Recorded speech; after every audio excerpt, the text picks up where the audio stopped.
ಎರಡನೇ ದಿನವನ್ನ ನಾವೆಲ್ಲ ಕೂಡ ಅತ್ಯಂತ ಆನಂದದಿಂದ ಆನಂದಿಸಿದ್ದೀವಿ. ದೊಡ್ಡ ಚಪ್ಪಾಳೆಗಳ ಮೂಲಕ ನಮ್ಮ ಸಂಭ್ರಮವನ್ನು ಸೂಚಿಸೋಣ.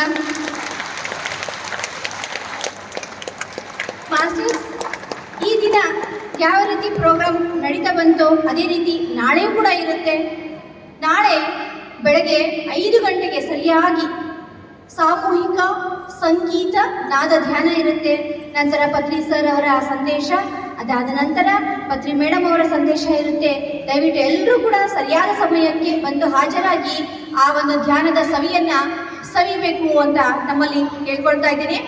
ಅದೇ ರೀತಿಯಾಗಿ ಸಾಯಂಕಾಲ ಕೂಡ ಅಷ್ಟೇ 5 ಗಂಟೆಯಿಂದಲೇ ಪ್ರಾರಂಭ ಆಗುತ್ತೆ ಈ ಒಂದು ಕಾರ್ಯಕ್ರಮ.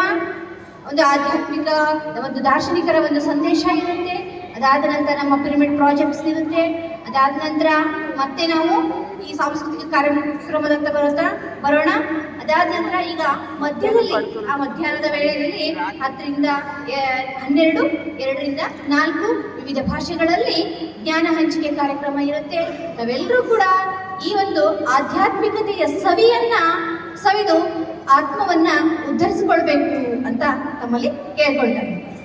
ಸ್ನೇಹಿತರೆ, ಎಂದಿನಂತೆ ಕನ್ನಡ, ಹಿಂದಿ, ತೆಲುಗು, ತಮಿಳ್, ಇಂಗ್ಲಿಷ್ ಭಾಷೆಗಳಲ್ಲಿ ವಿವಿಧ ಸ್ಥಳಗಳಲ್ಲಿ ಧ್ಯಾನ ತರಗತಿಗಳನ್ನು ನಮ್ಮ ಪಿರಮಿಡ್ ಸ್ಪಿರಿಚುವಲ್ ಸೊಸೈಟಿ ಮಾಸ್ಟರ್ಸ್ ಆಯೋಜಿಸಲಿದ್ದಾರೆ. ಹಾಗಾಗಿ ದಯವಿಟ್ಟು ನಿಮಗೆ ಯಾವ ಭಾಷೆಯಲ್ಲಿ ಅನುಕೂಲವೋ ಆ ಒಂದು ಸ್ಥಳಕ್ಕೆ ಹೋಗಿ ನೀವು ಜ್ಞಾನವನ್ನು ಪಡೆದುಕೊಳ್ಳಬೇಕಾಗಿ ಕೋರುತ್ತಿದ್ದೇನೆ.